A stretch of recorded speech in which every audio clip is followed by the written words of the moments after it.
The Atlanta Braves have won the National League East in each of the last 5 seasons. When will the Mets be on a level playing field with the Braves and able to catch them? Is it this season? Can they run them down? Or looking forward, is there a year where the Mets will finally be able to get over the hump? I'll be discussing all of that on today's edition of Locked On Mets. You are Locked On Mets, your daily New York Mets podcast. Part of the Locked On Podcast Network, your team every day.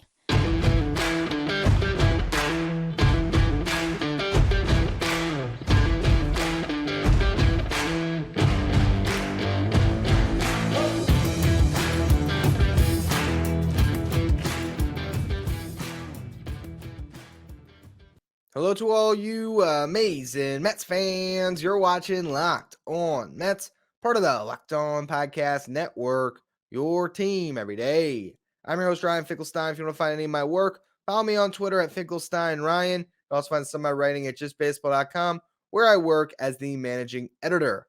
Download the Gametime app, create an account, and use the code LOCKEDONMLB for $20 off your first purchase. Last-minute tickets, lowest price, guaranteed.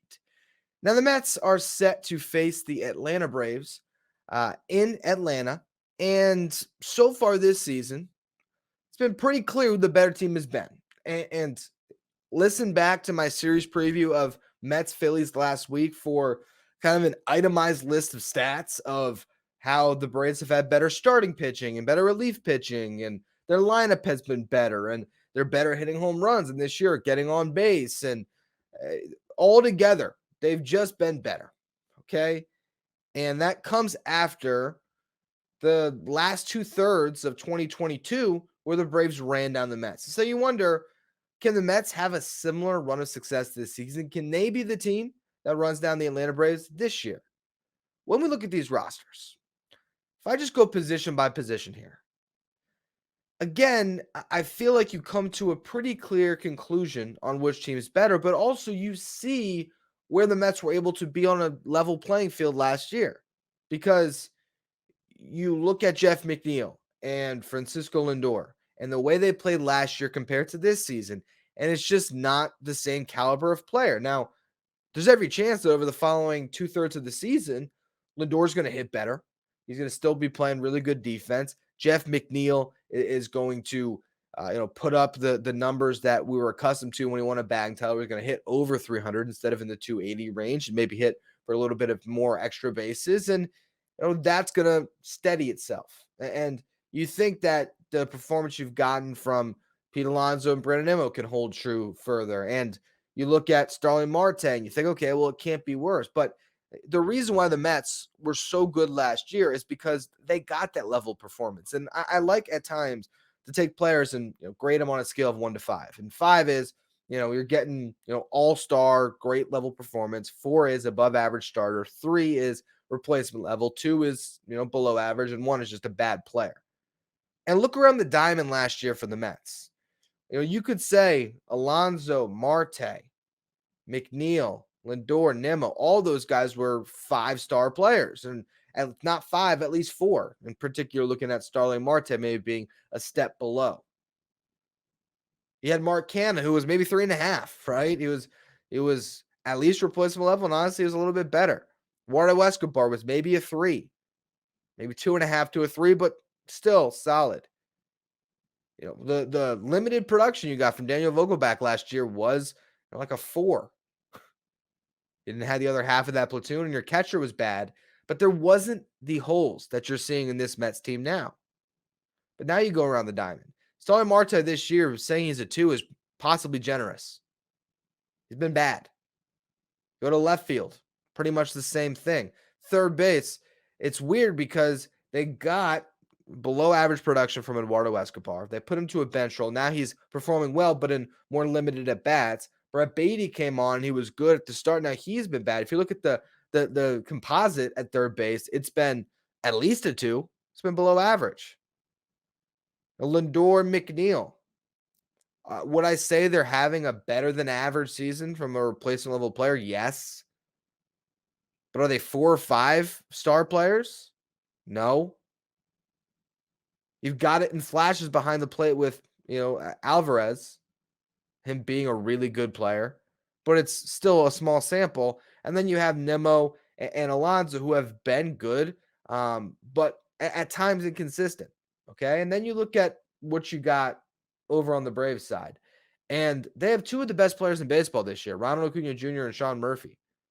Okay, Acuna is a clear MVP candidate, if not the favorite.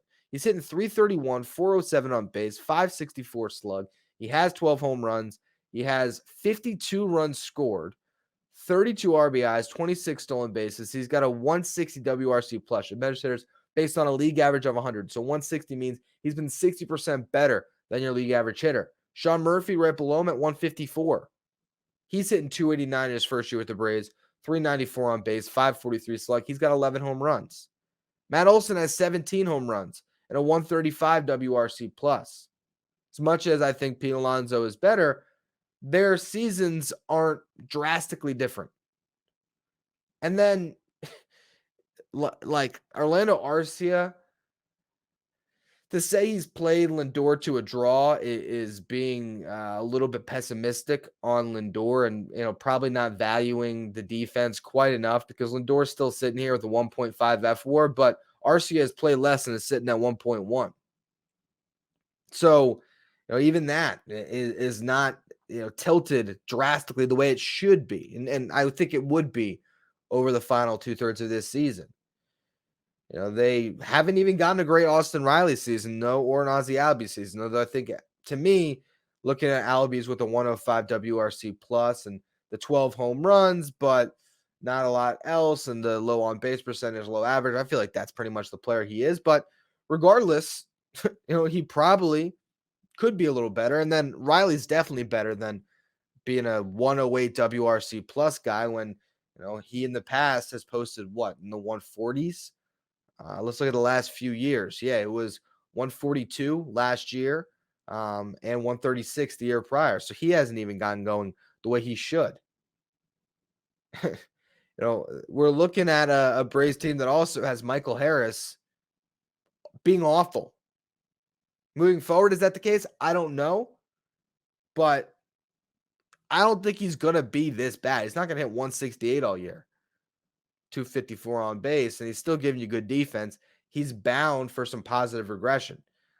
He's getting exposed a little bit because, sophomore season, but you expect a little bit more. So again, when you go around these diamonds and look at these two lineups, I actually think the Braves have more in the tank to continue to improve, and they've already just been so much better. Now, you also could say, all right, well, Acuna and Murphy aren't going to be this all year.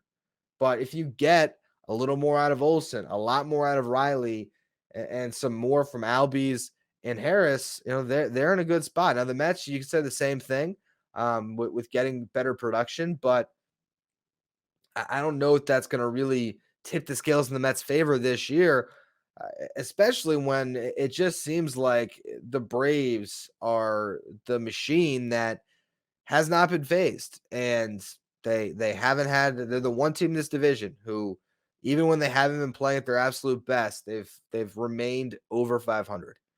And the Marlins and the Mets have been kind of hovering back and forth at 500, and the Phillies just been under it for a lot of this year. So I look at these teams, and this season, it's hard to count on the Mets. Now, granted, if you get Jeff McNeil from last year, if you get Lindor from last year, if Starling Marte gets somewhat close to what he's been in the past 2 years prior to this one, if Beatty can break out, if Alvarez can continue this production, well, then you start to look around the diamonds and you say, all right, like there are a lot of 4 or 5-star players in this Mets lineup that can figure things out. But it's just a 60-game sample size where this Mets team is exactly a 500 baseball team.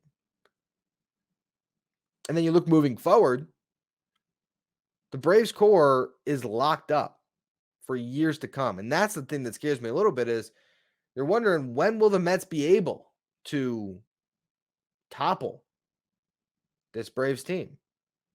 That's what I want to discuss next. Is there more hope in the future, or more reason for pessimism? We'll get to that in a minute. Before we do, though, today's episode is brought to you by Gametime. If you've ever been in the situation where you just can't find affordable tickets to the game, Gametime is the fast and easy way to buy tickets for all the sports, music, comedy, and theater near you, with killer deals on last minute tickets with their best price guarantee so you can stop stressing over the tickets and start getting hyped for all the fun you're going to have at the game. The game time guarantee means you'll always have the best price. If you find tickets in the same section and row for less, Gametime will credit you 110% of the difference. It's the fastest growing ticketing app in the country for a reason.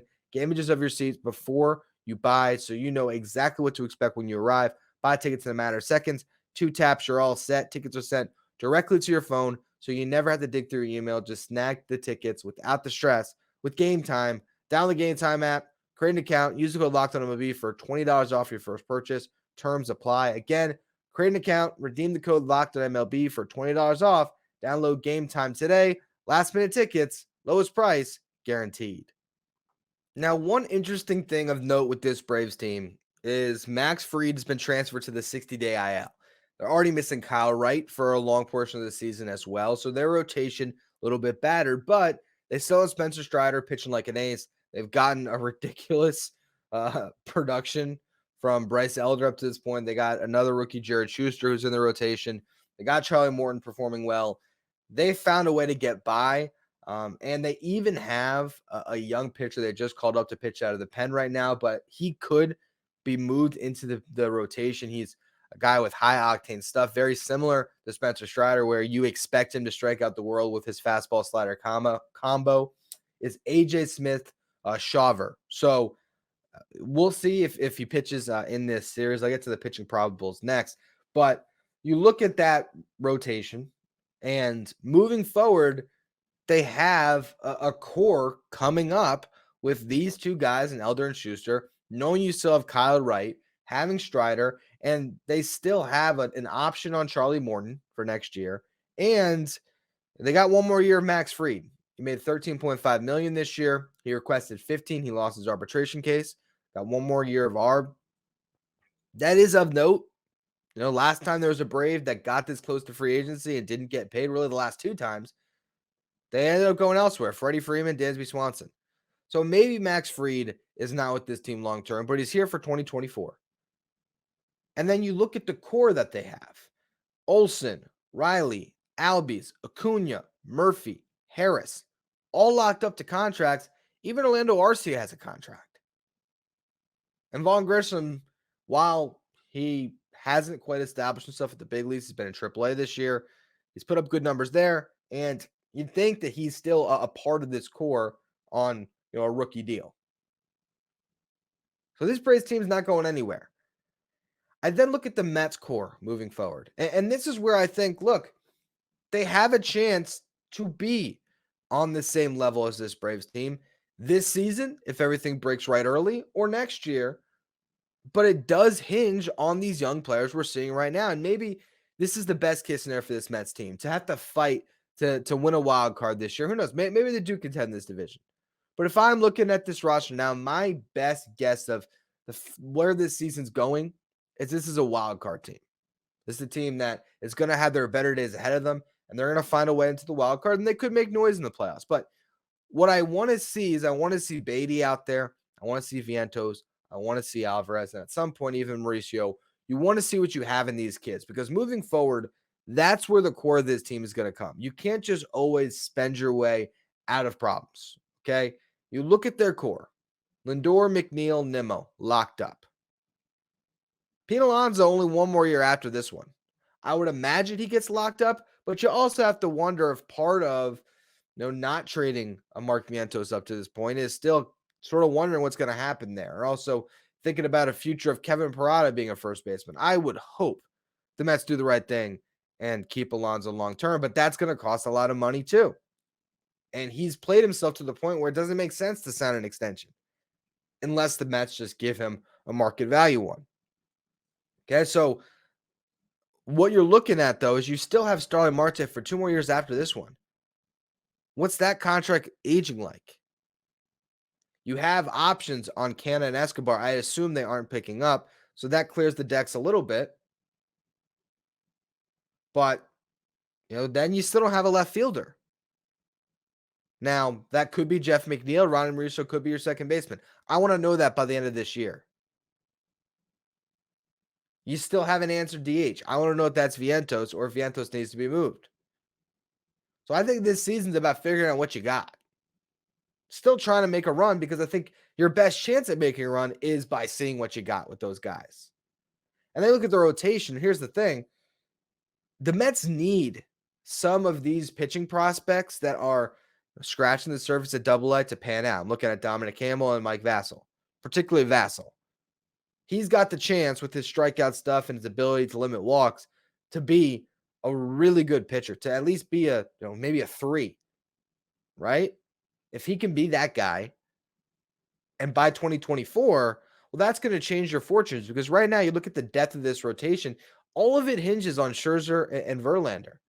Scherzer has the player option next year for $43 million. At this point, I'd be surprised if he didn't pick that one up. He'd have to have a really strong finish this year and think he can get another 2 or 3 year deal. But at the stage he's at in his career, who knows? Maybe Scherzer's like, I'll just take that 43 and see what happens beyond that. Verlander under contract for this one, and then I think the third year is a vesting option for like 35. So you might have Verlander for 2 more. You might have Scherzer, or well, 3 if you include this year, and Scherzer for this next year. And you got Senga locked up, right? So he's at least here through 2025, has an option. Yeah, Jose Quintana for 1 more year, and then you're back to kind of wondering about the David Peterson and Tyler McGill and Jose Budos of the world at the back end of the rotation.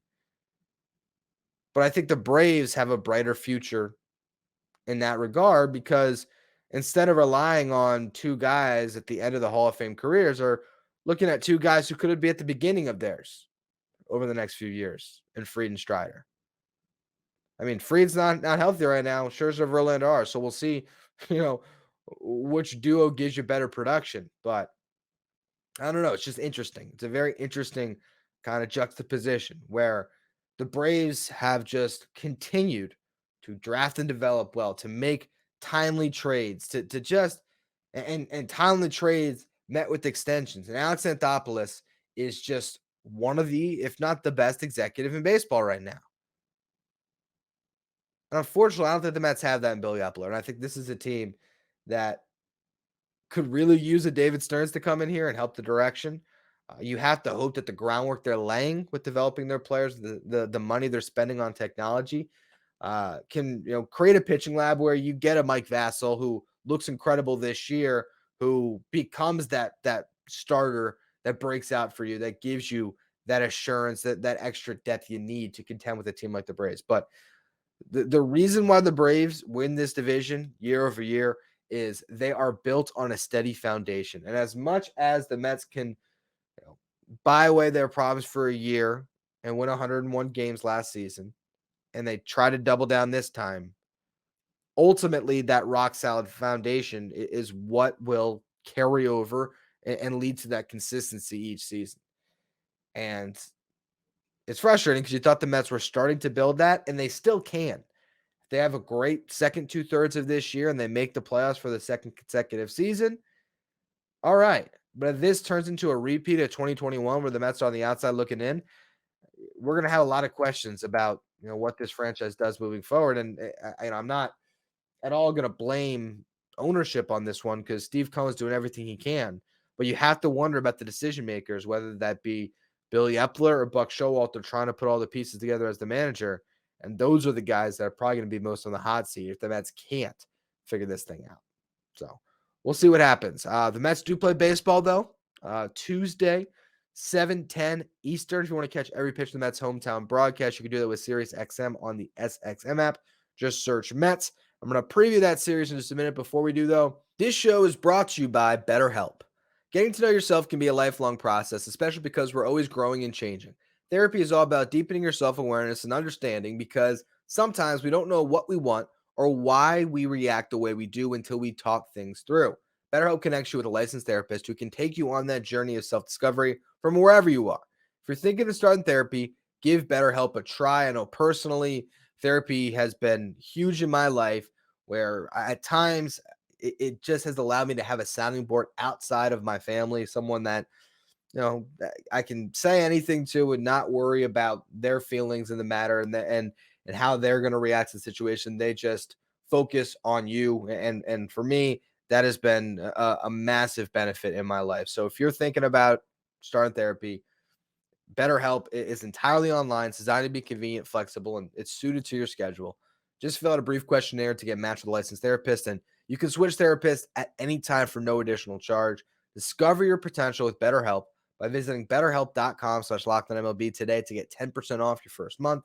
That's BetterHelp, HELP.com/LockedOnMLB. Little correction from before. Mets actually play 7:20 p.m. Eastern time tonight against the Atlanta Braves. If you want to catch every pitch of the Mets hometown broadcast, again, Sirius XM, listen in with the SXM app. Just search Mets. Now, this game, we're going to see Bryce Elder for the first time, at least I believe so. Elder 1.92 ERA on the season. Some of the underlying expected metrics would tell you that he's not that good, which, I mean, how many guys are sub-2 ERA good? But he's had a ton of success this year. And he's going to be going up against Carlos Carrasco, who can be a mixed bag. He's been very good lately, but we'll see. This is a tough Braves lineup, and it's not an easy ballpark to pitch in Atlanta. Then again, if I'm not mistaken, the doubleheader last year where Carrasco went 8, that game might have been in Atlanta.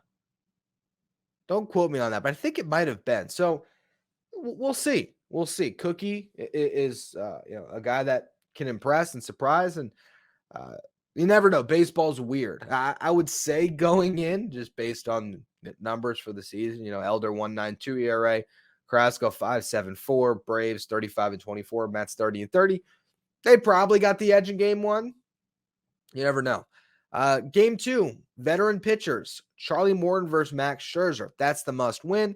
Scherzer 3.21 ERA on the season, Morton 3.62, 72 strikeouts for Uncle Charlie, using that nasty curveball in 64 2/3. So that's pretty impressive for Morton, but a 1.44 ERA. A lot of traffic could be on the bases. You got to capitalize in those moments. We'll see. We'll see what lineups the Mets are going with. Is this a series where we see a lot of Brett Beatty? Do we see Escobar sneak in there at third base? When does Mark Vientos play? It's 3 right-handed pitchers. I wonder, exactly where they're going to go to him, because you got Spencer Strider on Thursday night against Justin Verlander. That's a great pitching matchup. Is that a matchup that the Mets like Vogelback in as the lefty? I think I like Vientos against velocity, but that's the thing. I do wonder at what point do we see a situation kind of give to put Vientos in the position to get that consistent playing time and hit a little bit better. It just feels like you had a hot hitter that you wasted, and now you're caught in between the middle with both of those guys at DH. And it's not helping when you have Lindor going through the recent struggle and Beatty. This lineup really needs to break out of it, but good as time as any to do so against Atlanta. We'll just see how the Mets end up, making their way out of this series. If they can surprise us and win one, all right, you're feeling a lot better about Mets baseball. If this losing streak continues, I think we're all going to be panicking once again, and thus is Mets fandom on any given season, particularly ones where you're sitting at 500 in June. So tomorrow's show for all you everydayers, I'll, of course, be recapping this game. I also started to do some digging today in Starling Marte's numbers this year. Didn't like what I saw, so you could probably expect a little segment on that one coming up here about just what the rest of this contract might look like with the way he's playing. Why is his sprint speed so down? I'll get to that tomorrow. Make sure you follow, rate, and review wherever you get your podcast. Follow me on Twitter at Finkelstein Ryan. Follow the show at Locked On Mets. And again, you want to catch every pitch of the Mets hometown broadcast, 7:20 Eastern 10 tonight. You can do so with Sirius XM on the SXM app. Just search Mets.